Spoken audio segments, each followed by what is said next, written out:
It was the year 1882. The trading post stood on the edge of the desert. A rough scar on the parched earth, its wood was bleached by the sun. Its roof had collapsed and its corral was half fallen due to neglect. Settlers and Apaches only met there when necessity demanded it. No one came looking for friendship, only survival. Caleb Rohr arrived in search of nails, a whetstone and flour sacks. Winter had depleted his supplies, and his tools were worn out. A carpenter by trade, he now built whatever he could get paid for, such as tables, coffins, and door frames. He lived alone in a cabin that he had built with his own hands, away from the village. He spoke only when necessary. Grief had made him that way.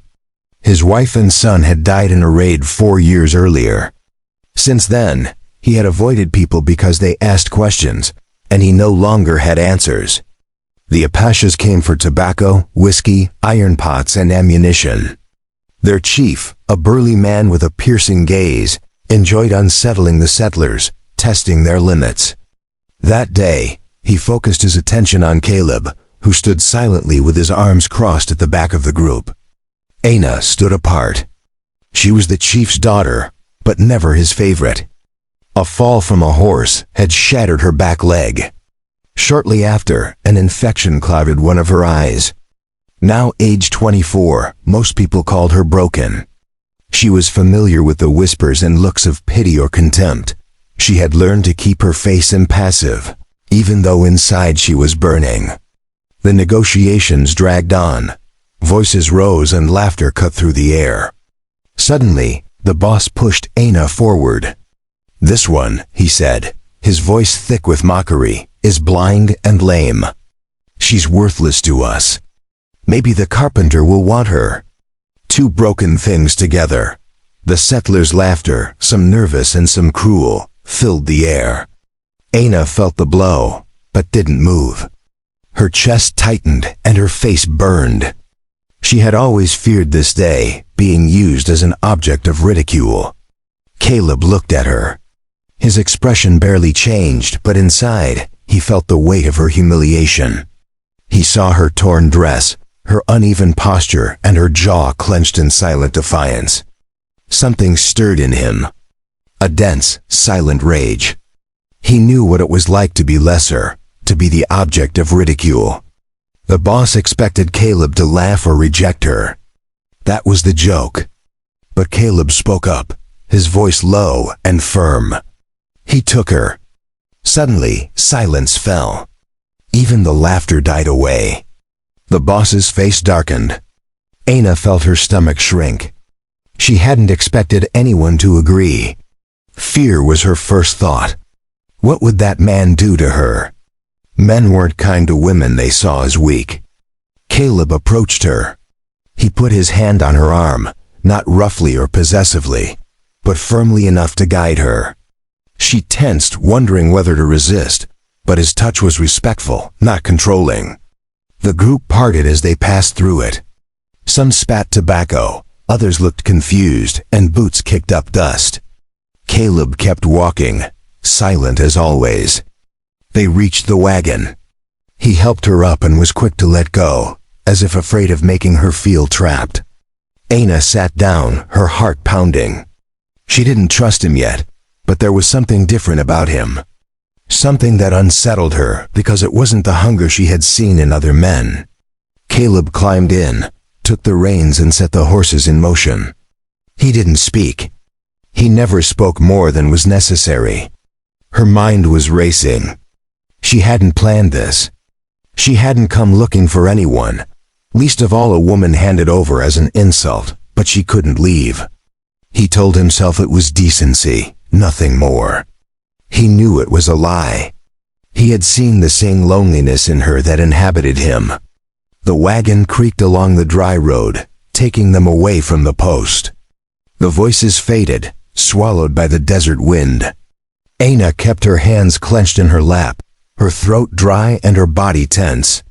She expected questions, orders, something. But all she could hear were the sounds of the horses and the creaking of the wheels. Glancing at him out of her only good eye, She took in his unshaven beard and sun and age-weathered skin. He wasn't looking at her. He kept his eyes on the horizon. She couldn't guess what kind of man he was. The silence between them was not mocking, though. It was heavy, yes, but not cruel. For the first time that day, she felt a glimmer of hope amidst her fear. She didn't dare hope, but she noticed the difference. The desert stretched vast and endless. Neither of them spoke, but they both felt the weight of a beginning that they had not chosen, yet from which they could not escape. The wheels of the wagon groaned as they left the post behind.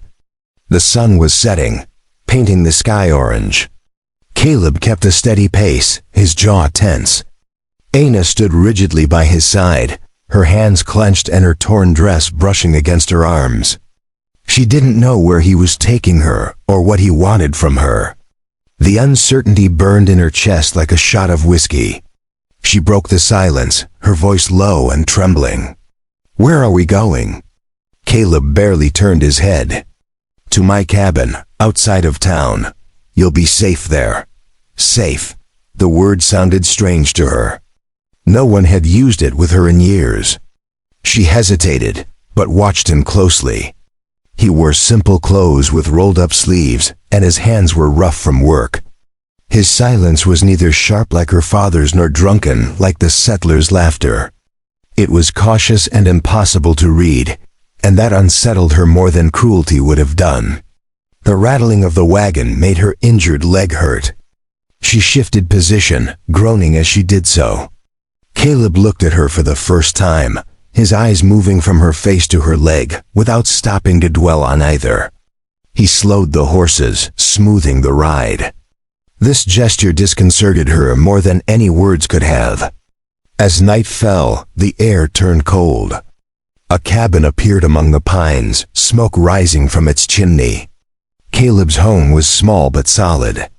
It had tight walls, a patched roof, closed shutters, a shed, and a pile of firewood to the side. Everything bore the mark of a man who worked alone and in silence. Caleb stopped the wagon, got out and offered her his hand. She hesitated, but he did not force her to take it. She let him guide her down, her injured leg making the descent more awkward than she wanted to show. He held her hand just long enough. Inside the cabin, there was the smell of cedar and smoke. There was sawdust on the floor, and tools hung with precision, chisels, saws, and planes. In the center was a rough table and 2 chairs. There were shelves with jars of beans and dried corn, and a cot against the wall with folded blankets. The place was austere, but exuded a sense of work and solitude. Aina stood near the door. Her eyes adjusted to the light of the lamp. She waited for an instruction or a statement about what he wanted from her. Instead, Caleb lit another lamp and placed it on the table. "You can sit down," he murmured, his voice almost reluctant. She didn't move. "Why did you take me in?" He paused. He looked at her for a long time, until she almost looked away. "Because I wasn't going to leave you there," he replied simply. This didn't silence her doubts entirely, but it was more than she had expected. She sat down, her leg throbbing and her fingers clenched on her knees. Caleb moved slowly, putting water on to boil, cutting dried venison and serving bread. He didn't talk much, but every gesture was deliberate, as if to make it clear that he wouldn't send her away. She watched him suspiciously, but hunger got the better of her. When he brought her a plate, she hesitated. Other men had used food as currency. She stared at him. He just sat across from her, eating in silence. She tasted the bread, chewing slowly and waiting for a demand that never came. Her shoulders relaxed slightly. She asked again, more softly, "Why me?" Caleb wiped his hands on a rag, his gaze fixed on the bread on the table. "You, Father, wanted to humiliate me, and I wasn't going to give you that satisfaction." For the first time, she felt her eyes grow warm. She blinked, determined not to cry. She had expected cruelty, mockery, and indifference. She hadn't expected to be defended. Not even in silence. He didn't speak up, He finished eating, took another blanket from the chest and laid it on the cot. "Take the bed. I'll sleep on the floor." This threw her off balance. Men didn't usually offer her dignity, especially after seeing her torn and tattered dress. She didn't quite trust him, but exhaustion overcame her. She lay down on the cot, clutching the blanket to her chest, her body tense. Caleb spread his blanket out next to the stove. He lay down without complaint, arms crossed over his chest and gaze fixed on the ceiling. He hadn't planned for this, but his decision was firm. He didn't see her as broken, but as someone who had been cast aside, a fate he understood all too well. The cabin fell silent. Outside, coyotes howled. Inside, only the crackling of the fire and the sound of two separate breaths under the same roof could be heard. For Anna, the fear continued. For Caleb, his resolve was an anchor. Neither of them knew what would come next. But the night ended not in humiliation, but in a different kind of silence. One that offered space instead of contempt. The light of dawn crept through the window, painting the boards and dust gold. Anna woke up on the cot, her back stiff and her leg heavy. She blinked in confusion until the smell of cedar and smoke grounded her. This was the carpenter's cabin. The man who had taken her from the post without complaint or contempt. Caleb was already up and moving silently. His boots were on. A saw was over his shoulder, and his bed was folded next to the stove, as if it had never been there. He glanced at her briefly and nodded. Coffee was on the stove, and bread was on the table. "I'll be in the shed."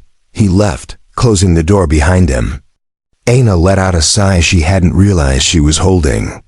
She was still waiting for the blow, the demand, the abuse. But his first words of the day were about bread and coffee. She slowly ate the coarse but filling bread and drank the bitter coffee. Staring at the door, she wondered what Caleb's game was, why he had brought her there, and why he was treating her differently. When she had finished, she walked around the cabin. There were jars of beans, sacks of flour, dried venison, and stacked wooden bowls, each one carefully polished. In the corner was a rocking chair with a back carved with simple lines. Nothing was for decoration. Everything had a purpose. Curiosity drew her to the window. The shed was open. Caleb was working on a board, the plane gliding and shavings piling up at his feet. His sleeves were rolled up and his forearms were tense. His movements were precise. He worked as someone who finds order in wood, trusting his hands more than his words. For the first time in a long time, something loosened in her chest. It had been a burden for so long. Seeing a man work without treating her as a burden or a shame disarmed her.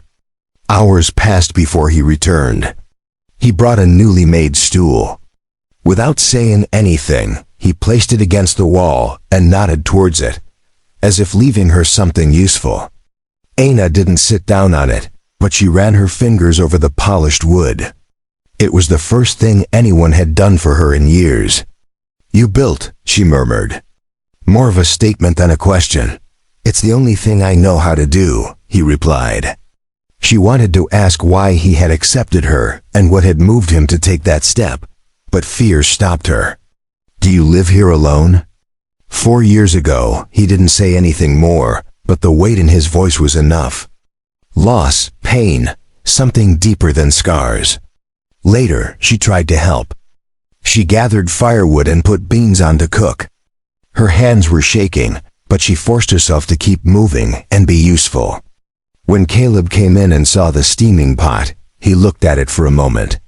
He just nodded, but that was enough. As evening fell, they ate dinner in silence.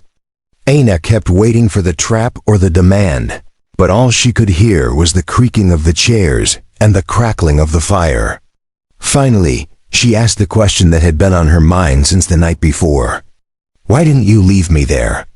Caleb stopped with the bread halfway to his mouth. "Because I know what it's like to be left behind." The words hung heavily in the air. Anna looked down, her chest tightening.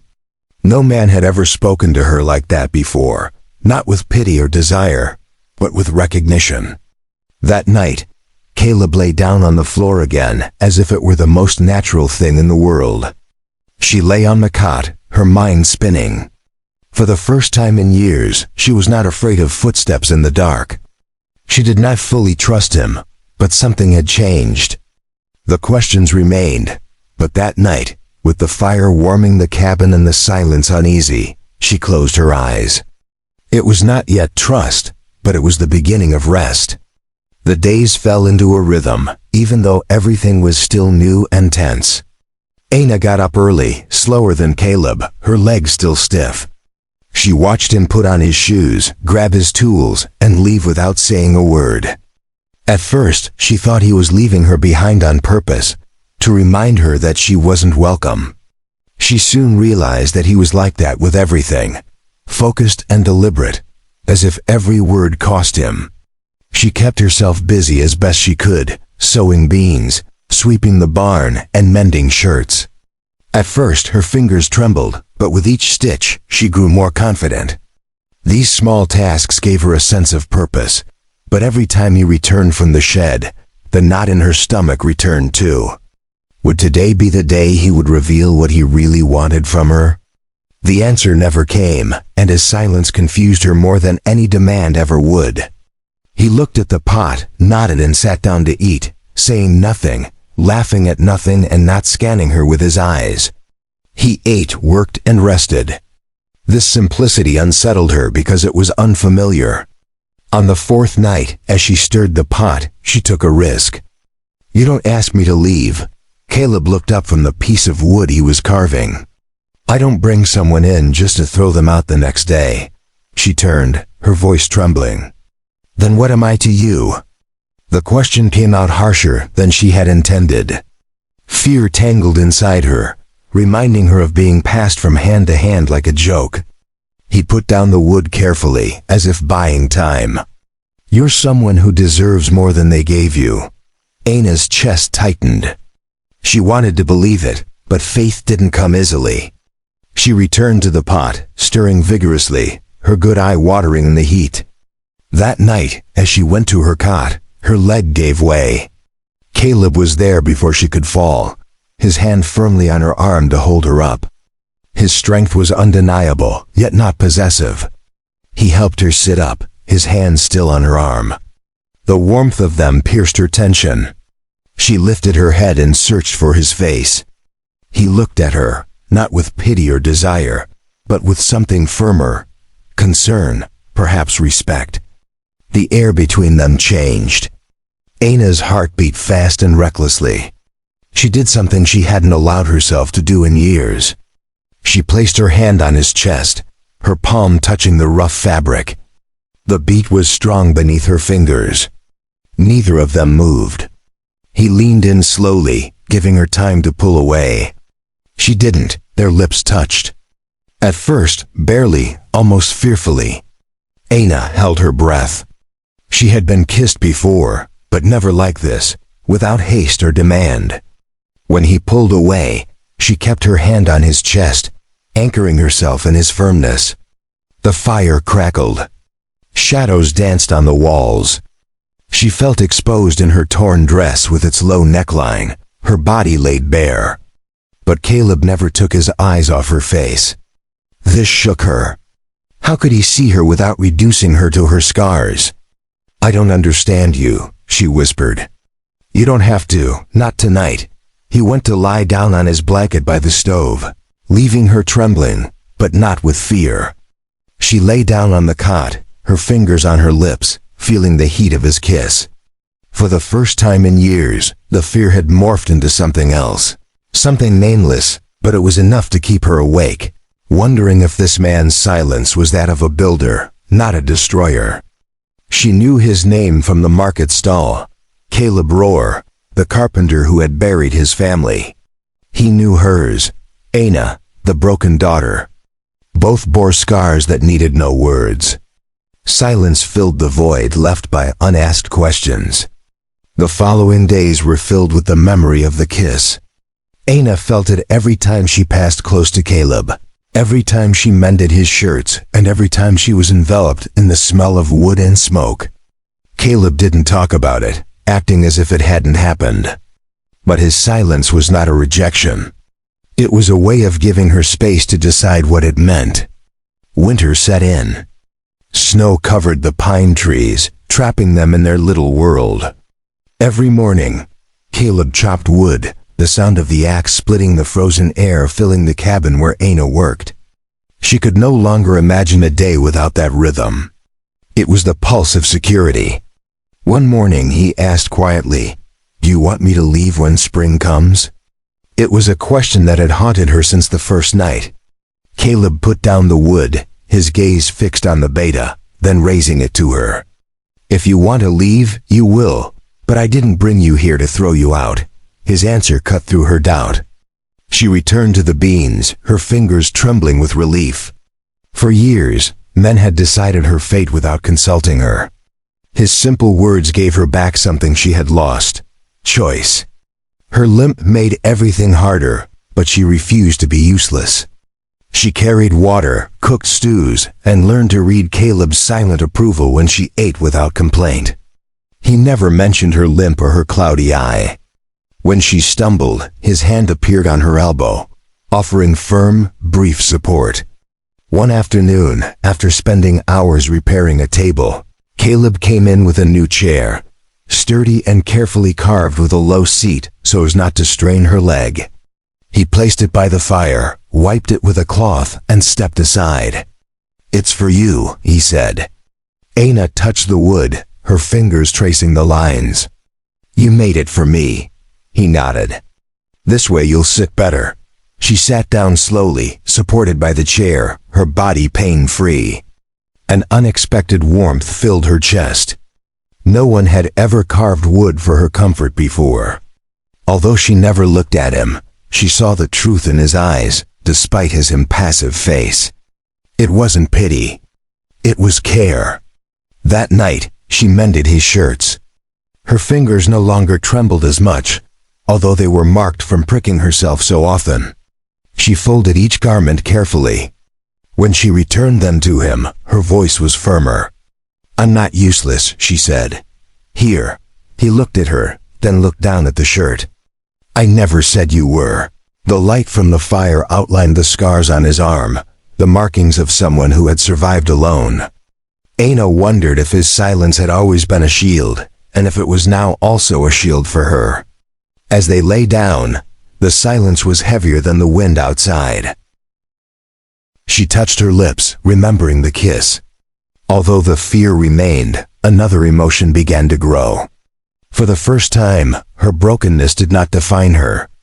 It was the reason he stayed, the reason he built, the reason he didn't leave.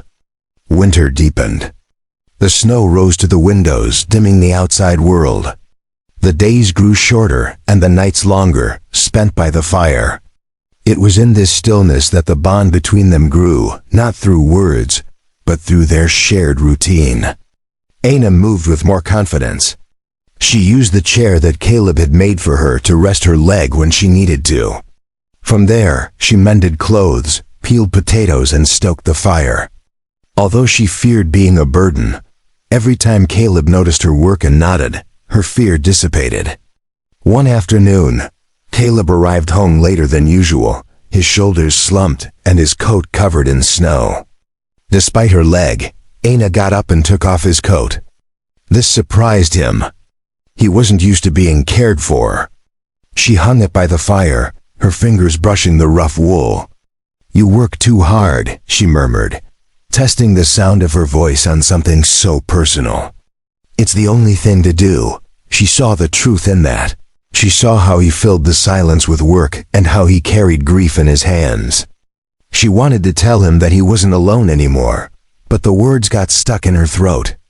Instead, she moved close enough to feel the warmth of his body.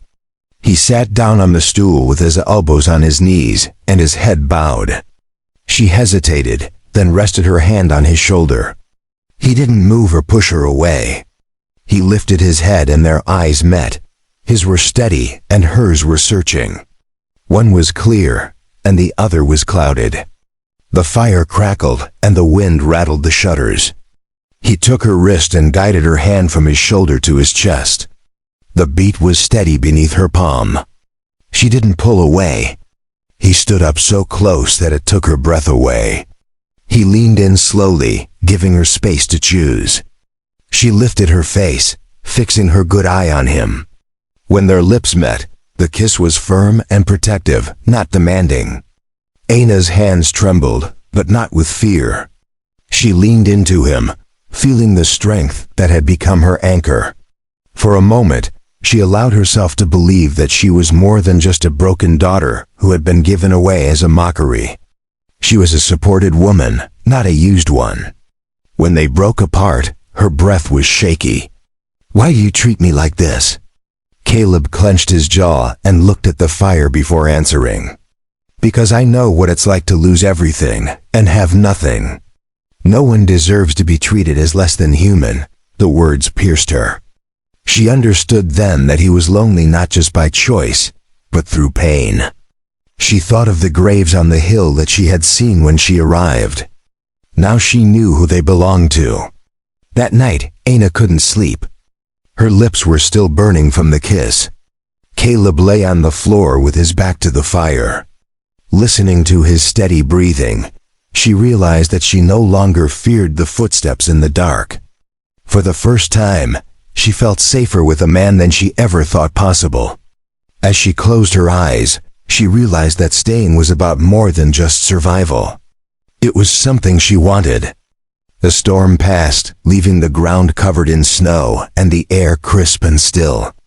The cabin creaked under the weight of the snow, but the heat inside held out. Aina sat in the chair that Caleb had built, her legs stretched out in front of her, the fire lighting up her face. The kiss from days ago lingered between them like an unfinished sentence.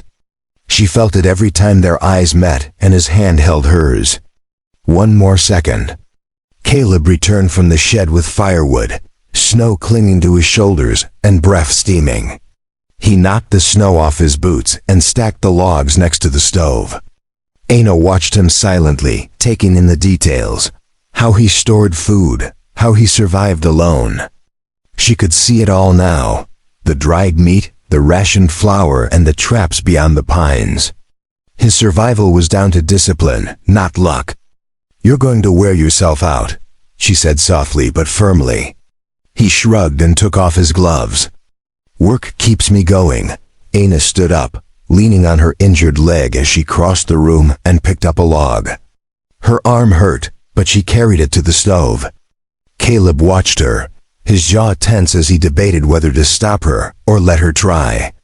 When she returned, he saw something new in her eyes, respect. The days became routine, no longer forced. Aina insisted on helping. She carried water, kneaded bread, and repaired hinges under Caleb's watchful gaze.